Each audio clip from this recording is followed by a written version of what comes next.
The plateau! Yay!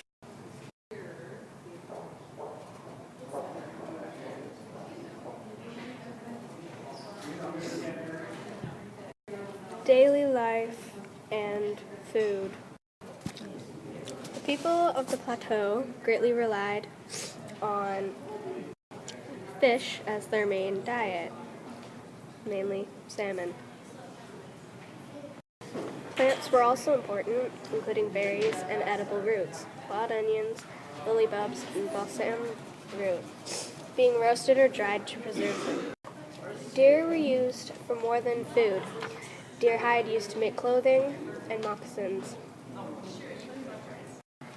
Only the men hunted, whereas the women would cook and prepare all the food. They would mainly hunt deer and caribou.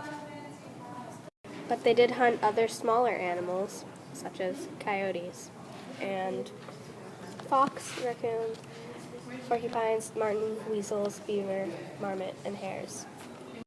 They used bow and arrows to kill the animals when they hunted, or spears. For fishing, they used large traps in rivers, nets, or baskets, spears, or harpoons. Some people were able to own fishing areas, while others fished in other bigger areas, and whatever they caught, they had to share it throughout the entire village. Housing.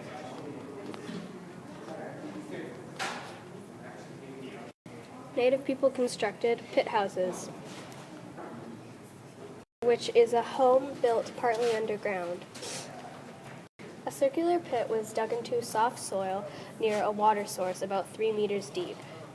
Rafters were then built up over the pit, covered with bark, followed by earth and sod.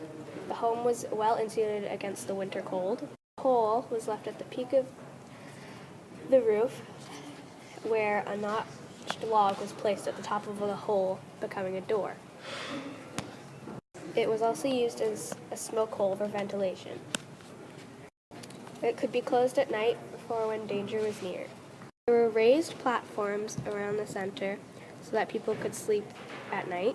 It was very warm inside the pit house, and it was dark and smoky, and people often left them in the spring, and small covered pits are built near a pit house for food storage. They would also use teepees if they didn't have a good area for pit houses. Transportation.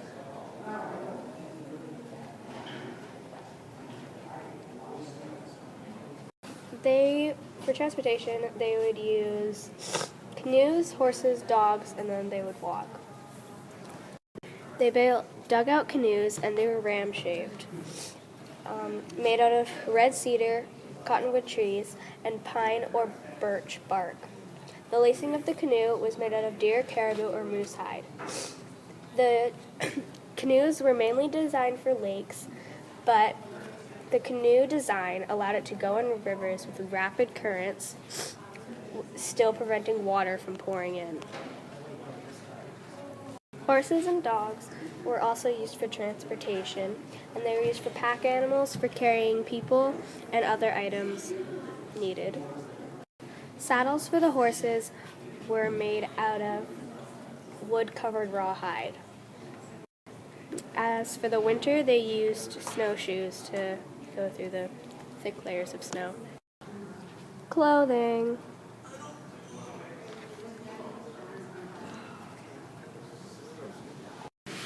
Only women made the clothing, such as dresses, leggings, skirts, jackets, and robes. They used tanned hides, grasses, and softened bark. Animal hides were usually muskrat, beaver, and deerskin. Then they used animal fur for the warmer winter clothing. Capes could protect against the harsh elements and would help with heat.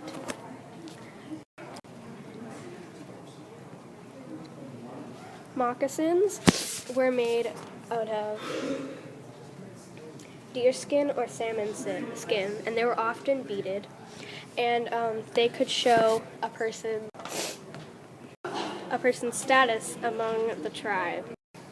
They often wove clothing for short supply of hides during the summer and for rainy weather, and woven capes were often used for ceremonies. Clothing was often decorated or beaded and painted, and then headdresses were also used to represent a person's status in the community. The group was divided into 3 groups, originally Athabascan, Interior Salish, and Kastuna. It was later divided into 7 or 8 groups. The Plateau people lived and traveled together in family groups. The division of labor within a family was split along gender lines. The men had certain responsibilities, as did the women.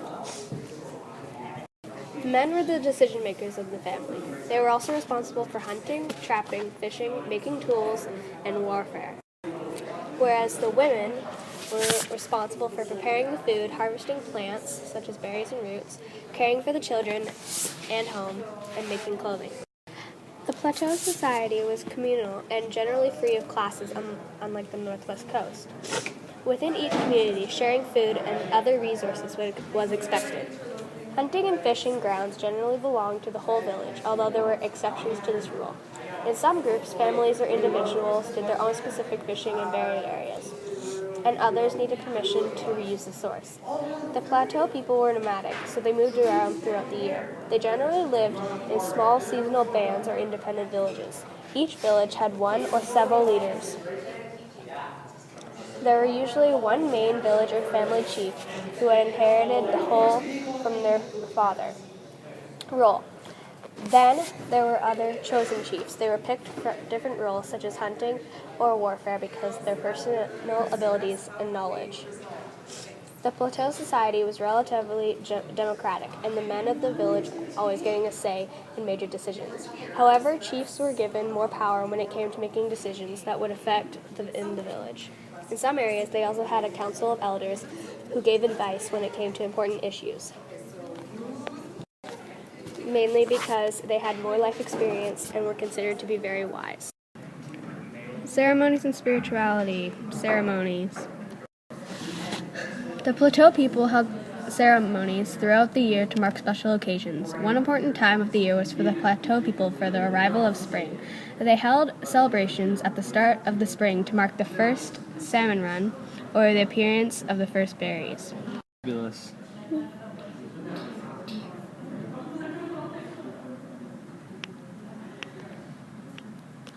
The ceremonies involved a lot of music and dancing, which were both used to summon up religious powers. It was mainly singing, but they also used instruments too, such as bird bone flutes and rattles, which was made out of deer hooves, sticks, striking boards, and hide-covered wooden drums.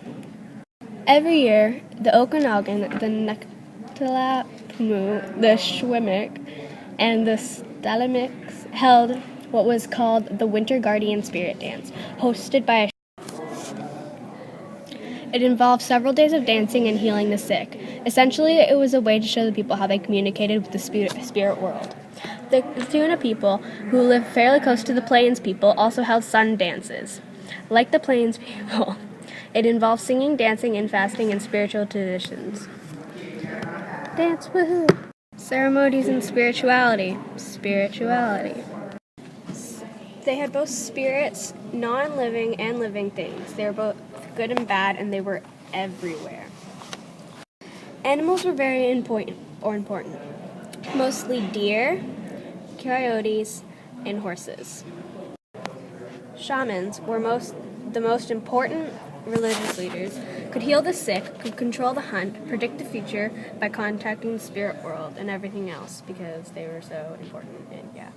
Myths, many passed out throughout generations. The coyote was responsible for providing salmon and making people who they are today. Other art. Some of the art that they did was rock paintings, weaving, and carvings. They were very skilled at this, and yeah, it looks really nice. So that is the end of this presentation of people of the plateau. Yeah, these guys right here. These guys. They're beautiful, aren't they? Alright, I hope you had fun listening to this presentation. It was pretty cool. Alright, bye!